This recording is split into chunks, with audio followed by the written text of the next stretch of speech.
جہاں علم کی بات ہوتی ہے، صوفیزم کی بات ہوتی ہے،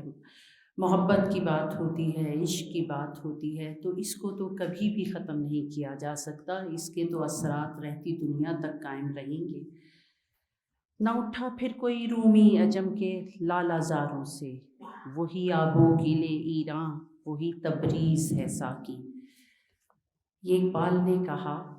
اور ہم اقبال تو درست ہی کہتے ہیں، لیکن اگر ہم برصغیر کی سرزمین پر نگاہ دوڑائیں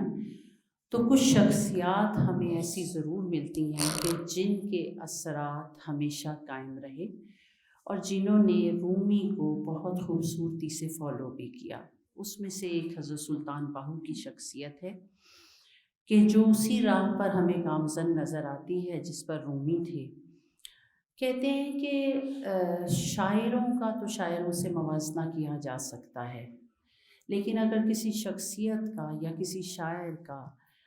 کسی دیو مالائی شخصیت سے، کسی دیوتا سے موازنہ کیا جائے تو یہ جائے حیرت ہے، اور رومی وہ شخصیت ہیں جن کا اس طرح موازنہ کیا گیا۔ انہیں کبھی تو مہاتما بدھ سے تشبیہ دی گئی ان کے ویژن اور صادقانہ جذبات کی وجہ سے، اور کبھی علم و دانش کی وجہ سے افلاطون سے ملایا گیا۔ رومی کی بانسری اور سلطان باہو صاحب کی ہو، یہ دو وہ بنیادی عنصر ہیں ان دونوں شخصیات کے اشعار میں یا ان کے کلام میں یا ان کے پیغام میں، جو انسانی روح کو تبدیل کر کے رکھ دیتے ہیں اور اس کی ذات کو اس کے پروردگار سے ملانے میں اہم کردار ادا کرتے ہیں۔ اور رومی کی جو نئی ہے، اس کی موسیقی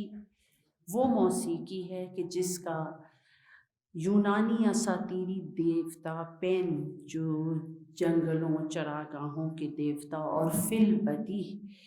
کے ماہر اور حتیٰ ہندو مذہب کے پیروکار، تو مولانا کی اس نئی کو، اس بانسری کی آواز کو شری کرشن کی مرلی کی تان سے بھی تشبیہ دیتے ہیں، اور ہمیں بھی وہی نظر آتا ہے۔ اسی لیے اقبال نے اپنے اسرار خودی میں مولانا روم کے نئی سے متعلق اشعار کو ابتدا میں رکھا، اور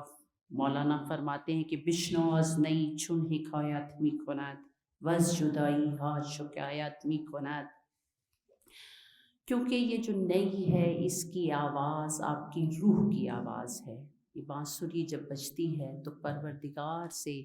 ہماری جدائی کی بات کرتی ہے، اور دوبارہ اس رستے پر چلے جانے کی بات کرتی ہے کہ جو در حقیقت انسان کی معراج بھی ہے اور وصال کا مقام بھی۔ سلطان باہو صاحب کہتے ہیں کہ الف اللہ چمبے دی بوٹی، مرشد من وچ لائی ہو۔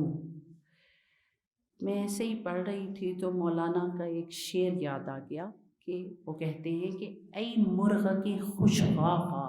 تو غیغیو من غوغو، تو کبک صفت کھو من مرغ وشاں ہو۔ یہ دراصل وہی احساسات ہیں جو دونوں شاعر، دونوں عظیم شخصیات انسان کی روح کی اس تلاش کی جانب اشارہ کرتی ہیں کہ جو اس کو اپنے پروردگار سے ملا دیتی ہیں، جو اس کو معراج عطا کرتی ہیں۔ کہا تو یہی جاتا ہے کہ شاعر کے لیے ضروری ہے کہ اس کے کلام میں اور اس کی ذات میں معجزانہ صلاحیتیں ہوں، تبھی وہ قائم رہ سکتا ہے۔ اور اگر ہم رومی میں کو دیکھتے ہیں یا حضرت سلطان باہو کو دیکھتے ہیں تو دونوں ہی شخصیات اس صفت سے معمور نظر آتی ہیں۔ یہی وجہ ہے کہ آپ دیکھیں آج کے دور میں بھی اگر ہم یورپ میں بھی دیکھتے ہیں تو سب سے زیادہ بکنے والی اور معروف کتاب اس وقت مثنوی مولانا روم ہے۔ اچھا، لیکن ہمارے ہاں کیا ہوا؟ ہمارے ہاں سلطان باہو جیسی شخصیات ہیں، اقبال جیسی شخصیات ہیں، خود رومی کو ہم اپنے آپ سے جدا نہیں سمجھتے، لیکن ہمارے ہاں یہ سب نہیں ہو سکا۔ مجھ سے پہلے مقرر بھی فرما رہے تھے کہ کیوں ہم ان سے دور ہو گئے۔ اس کی خاص کچھ کاوشیں کی گئیں۔ میں شفیقت کنی صاحب کا ایک ایران کے معروف اسکالر ہیں، ان کی ایک بات سن رہی تھی تو وہ فرما رہے تھے کہ بالخصوص بر صغیر میں خاص کوشش کی گئی کہ یہ جو ہمارے علماء تھے، جو ہمارے دانشور تھے، جو ہماری عظیم شخصیات تھیں، ان کو ہم سے دور کیا جائے، اور اس کو دور کرنے کا ایک طریقہ یہ تھا کہ اس سرزمین سے فارسی زبان کو ختم کر دیا جائے،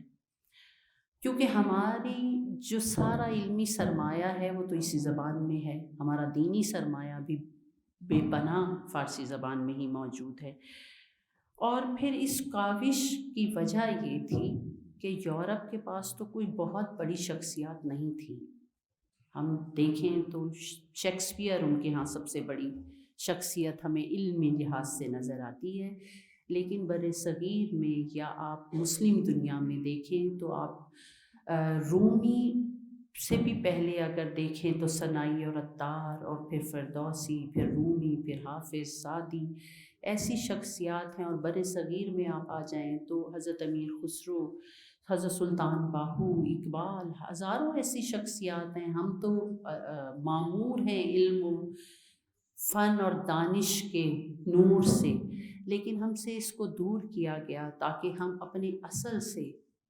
بھاگ جائیں، اس کی ہمیں پہچان نہ رہے، اور پھر ایک ہی ہمارے پاس زبان ہو جس کو ہم فالو کرتے رہیں۔ انگلش سیکھنا، پڑھنا بہت اچھی بات ہے، جتنے لوگ جتنی زیادہ زبانیں سیکھتے ہیں ان کے آئی کیو لیول میں اتنا ہی اضافہ ہوتا ہے، لیکن کیا یہ درست ہے کہ ہم اپنے ماضی کو بھول جائیں اور اپنے ماضی سے رابطے کو توڑ دیں؟ کوئی بھی قوم ترقی نہیں کر سکتی جب تک کہ وہ اپنے ماضی کو یاد نہ رکھے، حال کو اچھا نہ بنائے اور مستقبل میں بلند نظری کا مظاہرہ نہ کرے۔ تو میں اس پلیٹ فارم سے یہ آپ سب سے درخواست کرنا چاہتی ہوں کہ اپنے ان مشاہیر کے کلام کو پھیلانے میں اور فروغ دینے میں ہم سب کو اپنا اپنا کردار ادا کرنا پڑے گا اور کرنا چاہیے۔ اگر ہم ایسا نہیں کرتے تو نہ صرف ہم نے اپنے آپ سے بے وفائی کی بلکہ اپنے